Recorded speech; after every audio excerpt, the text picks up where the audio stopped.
Hello friends, ಎಲ್ಲರಿಗೂ ನಮಸ್ಕಾರ. ರೆಕಾರ್ಡ್ಗೆ ಚಾನಲ್ಗೆ ಸ್ವಾಗತ. ಇವಾಗೇನು ಧನುರ್ಮಾಸ ನಡೀತಾ ಇದೆ. ಸೊ ತುಂಬ ಜನ ಕಮೆಂಟ್ ಮಾಡಿ ಕೇಳಿದ್ರಿ, ಧನುರ್ಮಾಸಕ್ಕೆ ದೇವರ ನೈವೇದ್ಯಕ್ಕೆ ಏನಾದರೂ ಸಿಂಪಲ್ ಪ್ರಸಾದ ತೋರಿಸಿ ಅಂತ. ನಾನು ಇವತ್ತು ಮಾಡ್ತಾ ಇರೋಂಥದ್ದು ಬೆಲ್ಲದ ಅನ್ನ ಅಂತಾರೆ. ಸೊ ಬೆಲ್ಲದಲ್ಲಿ ಒಂದು ಸ್ವೀಟ್ ರೆಸಿಪಿ, ಅದರಲ್ಲೂ ಅನ್ನದಲ್ಲಿ ಮಾಡ್ಕೊಡ್ಬೋದು. ಇದನ್ನ ಯಾವಾಗ ಬೇಕು ಅವಾಗ ಮಾಡ್ಕೊಂಡು ತಿನ್ಬೋದು, ತುಂಬ ಸಿಂಪಲ್ಲಾಗಿ. ಇದಕ್ಕೆ ಬೇಕಾಗುವ ಇಂಗ್ರೀಡಿಯೆಂಟ್ಸು ಇಲ್ಲಿ 1 ಕಪ್ ಆಗೋಷ್ಟು ಅನ್ನ ತೊಗೊಂಡಿದ್ದೀನಿ. ನಾನು ಇವತ್ತು ಮಾಡ್ತಾ ಇರೋದು ಬಾಸುಮತಿ ಅಕ್ಕಿಯಲ್ಲಿ. ನೀವು ಬೇಕಾದರೆ ನಾರ್ಮಲ್ ಸೋನಾ ಮಸೂರಿ ಅಕ್ಕಿಯಲ್ಲಿ ಕೂಡ ಮಾಡ್ಕೊಳ್ಳಿ. ಆದರೆ ಅನ್ನ ಮಾಡಿದ್ಮೇಲೆ ಇದನ್ನು ಚೆನ್ನಾಗಿ ಆರಕ್ಕೆ ಬಿಡಬೇಕು. ಆದರೆ ಉದ್ರುದ್ರಾಗಿರಬೇಕು ಮತ್ತು ಸಾಫ್ಟ್ ಆಗಿರಬೇಕು ಅನ್ನ. ಇಲ್ಲಿ ನಾನು 1 ಕಪ್ ಅನ್ನಕ್ಕೆ ಸುಮಾರು 1 ಕಪ್ ಆಗೋಷ್ಟು ಬೆಲ್ಲ ತಗೊಂಡಿದ್ದೀನಿ. ಮಿನಿಮಮ್ ಒಂದು 100 ಗ್ರಾಮ್ ಆಗೋಷ್ಟು ಬೆಲ್ಲ ತುರಿದು ಇಟ್ಕೊಂಡಿದ್ದೀನಿ. ಒಂದು 5 ಗೋಡಂಬಿ, ಬಾದಾಮಿ ಎರಡೂ ಕಟ್ ಮಾಡಿ ಇಟ್ಕೊಂಡಿದ್ದೀನಿ, ಒಂದು 5 ಹಾಗೆ ಒಂದು 2 ಏಲಕ್ಕಿ ಜಜ್ಜಿ ಇಟ್ಕೊಂಡಿದ್ದೀನಿ. 1 ಟೇಬಲ್ ಸ್ಪೂನ್ ದ್ರಾಕ್ಷಿ ಬೇಕಾಗುತ್ತೆ. ಮತ್ತು ಒಣ ಕೊಬ್ಬರಿ ಒಂದು 2 ಟೇಬಲ್ ಸ್ಪೂನ್ ಆಗೋಷ್ಟು ಕಟ್ ಮಾಡಿ ಇಟ್ಕೊಂಡಿದ್ದೀನಿ. ನೀವು ಬೇಕಂದ್ರೆ ಹಸಿ ಕೊಬ್ಬರಿ ಕೂಡ ಯೂಸ್ ಮಾಡ್ಕೋಬೋದು. ಇಲ್ಲಿ ಒಂದು 3 ರಿಂದ 4 ಟೇಬಲ್ ಸ್ಪೂನ್ ತುಪ್ಪ ಬೇಕಾಗುತ್ತೆ. ಈಗ ಹೇಗೆ ಮಾಡೋದಂತ ನೋಡ್ಕೊಬರೋಣ ಬನ್ನಿ.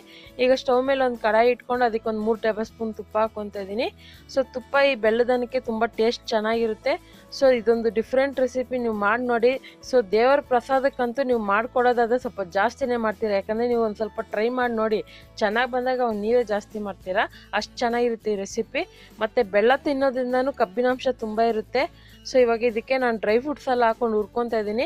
ಕೊಬ್ಬರಿ ಈ ಥರ ಹುರಿದು ಹಾಕೋದ್ರಿಂದ ತುಂಬ ತಿನ್ನೋವಾಗ ಸ್ವೀಟಲ್ಲಿ ತುಂಬ ಟೇಸ್ಟ್ ಚೆನ್ನಾಗಿರುತ್ತೆ. ನೀವು ಹಸಿ ಕೊಬ್ಬರಿ ಯೂಸ್ ಮಾಡೋದಂದರೆ ಕೊನೆಯಲ್ಲಿ ಹಾಕಬೇಕಾಗುತ್ತೆ. ಒಣ ಕೊಬ್ಬರಿ ಅದಾದರೆ ಈ ಥರ ತುಪ್ಪದಲ್ಲೇ ಫ್ರೈ ಮಾಡ್ಕೋಬೇಕಾಗುತ್ತೆ. ಇವಾಗ ಬೆಲ್ಲ ಹಾಕ್ಕೊತಾ ಇದ್ದೀನಿ. ಕೆಲವರು ಡಯಟ್ ಮಾಡೋರು ಇರ್ತಾರೆ, ಅಂಥವ್ರು ಸ್ವೀಟ್ ತಿನ್ನಲೇಬೇಕು ಅನಿಸುತ್ತೆ. ಅಂಥವ್ರಿಗೆ ಇದೊಂದು ಈಸಿ ರೆಸಿಪಿ ಅಂತಲೇ ಹೇಳ್ಬೋದು. ಯಾಕಂದರೆ ಡಯಟ್ ಮಾಡೋರು ಸಕ್ಕರೆ ತಿಂದರೆ ತುಂಬ ಫ್ಯಾಟ್ ಜಾಸ್ತಿ ಆಗುತ್ತೆ, ಅಂದರೆ ಸಕ್ಕರೆ ಉಪಯೋಗಿಸಿದ್ರೆ ತುಂಬ ದಪ್ಪ ಆಗ್ತೀನಿ ಅನ್ನೋ ಫೀಲ್ ಇರುತ್ತೆ. ಅಂಥವ್ರಿಗೆ ಈ ಥರ ಬೆಲ್ಲ ತಿಂದರೆ ಬೆಲ್ಲದಲ್ಲಿ ಆ ಥರ ಏನೂ ಪ್ರಾಬ್ಲಮ್ ಆಗೋಲ್ಲ. ಸೊ ಡಯಟ್ ಮಾಡೋರು ಬೇಕಂದರೆ ಬೆಲ್ಲ ಯೂಸ್ ಮಾಡಿ ನೋಡಿ. ಬೆಲ್ಲ ಕರಗಿದ್ರೆ ಸಾಕು, ತುಂಬ ಪಾಕ ಬರೋ ಥರ ಕುದಿಸ್ಬೇಕಂತೇನಿಲ್ಲ. ಬೆಲ್ಲ ಕರಗಿದ್ರೆ ಸಾಕು, ಜಸ್ಟ್ ಒಂದು 2 ನಿಮಿಷ ತಗೊಳುತ್ತೆ. ಇವಾಗ ಏನು ನಾನು ಮಾಡಿಟ್ಕೊಂಡಿದ್ದೀನಿ ಅನ್ನನ ಹಾಕ್ಕೊತಾ ಇದ್ದೀನಿ. ನಾನು ಹೇಳ್ದಂಗೆ ನೀವು ಬಾಸುಮತಿ ಅಕ್ಕಿಯಲ್ಲೇ ಮಾಡಬೇಕಂತೇನಿಲ್ಲ, ನಾರ್ಮಲ್ ಸೋನಾ ಮಸೂರಿ ಅಕ್ಕಿಯಲ್ಲಿ ಕೂಡ ನೀವು ಮಾಡ್ಕೋಬೋದು.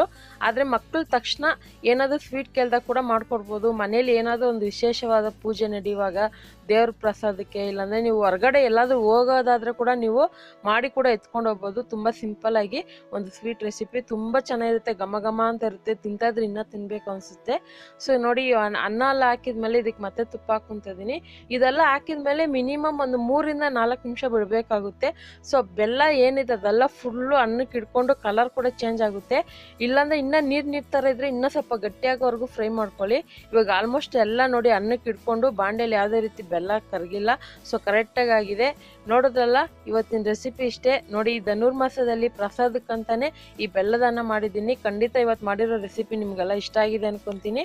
ಇಷ್ಟ ಆಗಿದೆ ಈ ರೆಸಿಪಿನ ನೀವು ಕೂಡ ಟ್ರೈ ಮಾಡಿ, ಹೇಗಿದೆ ಅಂತ ನಿಮ್ಮ ಅನಿಸಿಕೆನ ಕಮೆಂಟ್ ಮೂಲಕ ನಮಗೆ ತಿಳಿಸ್ಬೋದು. ಮತ್ತಷ್ಟು ಈಸಿ ರೆಸಿಪಿಗೋಸ್ಕರ ರೇಖಾ ಅಡುಗೆ ಚಾನಲ್ನ ಸಬ್ಸ್ಕ್ರೈಬ್ ಮಾಡಿ, ಶೇರ್ ಮಾಡಿ, ಲೈಕ್ ಮಾಡಿ. ಈ ವಿಡಿಯೋ ನೋಡಿದ್ದಕ್ಕಾಗಿ ಎಲ್ಲರಿಗೂ ಧನ್ಯವಾದಗಳು.